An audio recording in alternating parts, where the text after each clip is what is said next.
Good morning and welcome to the Money Matters Morning Show, where we talk all things faith, finances, and the freedom of good credit. And I am Nefateria Robinson, and I'm a certified professional coach, author, as well as a speaker. And I help individuals who have had credit challenges increase their credit worthiness. And this morning, I want to get on here really quickly and talk about 3 tips that will help you increase your credit score.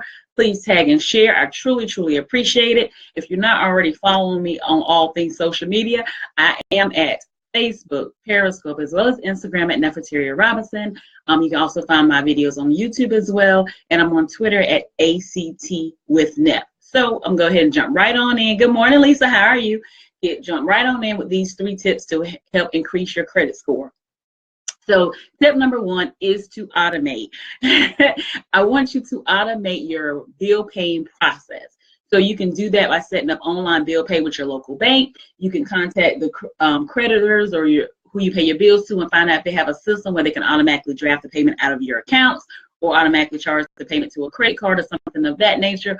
Or if you're a person that still physically like to write the checks like I do and mail them out, then just have some type of system in place is when you get an actual bill and it comes in that you immediately write the check and send it right back out, no matter what the due date is. But automate your paying of your bills process.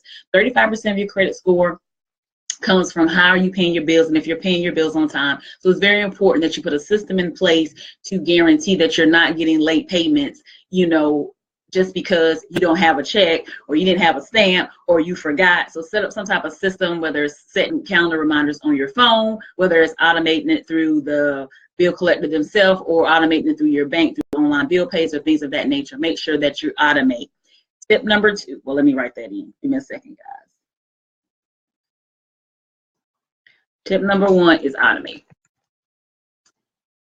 Tip number 2 is reduce. In other words, I need you to pay down some of your debt. Your credit utilization rate is compromised about 30% of your credit score. So in other words, if you have a credit card and your credit limit is $1,000, a good rule of thumb is to stay within 20 to 30%. In other words, don't spend no more than that. So if it's $1,000, that means don't spend no more than $200 or $300 on that credit card. If you have a credit card limit that's $1,000 and you got it maxed out, you need to definitely reduce that. That means you have a high utilization rate, which basically means that the amount of credit that is accessible to you, you are maxing it out. You're using it all. Good morning, Sharon. How are you?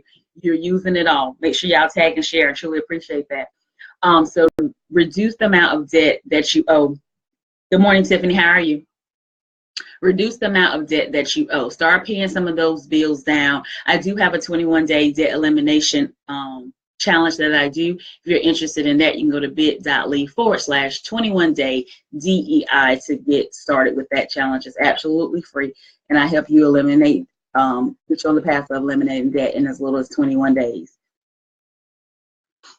So in tip number 3 is to make sure that to keep a good credit history, because that's 15%. In other words, if you've had some credit cards for a long time, make sure you keep those credit cards in good standing. Ensure that you don't just have it in your wallet. Make sure that you may be using it once a month and just paying it off just so you can keep that credit history, because it shows that you've had a credit card for a long time or some type of credit for a long time. So credit history is very important. So ensure that if when you first got your first credit card, like me, you might have got a retail credit card. One of my first was JCPenney. Then I got a gas card, which was BP gas station. And I still have that same card to this day. So you may sometimes need to find out when you do sign up for a retail or gas cards and things like that nature, contact them and find out, how often, good morning, Lena, how often you have to continue to use it in order for it to stay active on your credit report. It may be once a year, maybe once a month, but either way, just keep those credit cards you've had for a long time. Ensure that you're using them and maintaining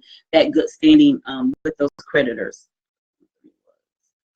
Another credit history. History. Type in my last comment. Thank you all for joining me live. I'm here every weekday morning, 9 a.m. Eastern Standard Time on the Money Matters Morning Show, where we talk all things faith, finances, and the freedom of good credit in generally 15 minutes or less, because I understand what a commodity time is, and I want to give it to you quick and get you on your way. So please, thank you, Lane. I truly appreciate it. Please tag and please share. Please join me every weekday morning, 9 a.m. Eastern Standard Time right here on Facebook, where we talk all things faith, finances, and the freedom of good credit. If you happen to have any credit questions, feel free to submit your questions to bit.ly/AskNefR, and I'll get your answers right here on the morning show. Thanks for watching and have a wonderful day. Bye.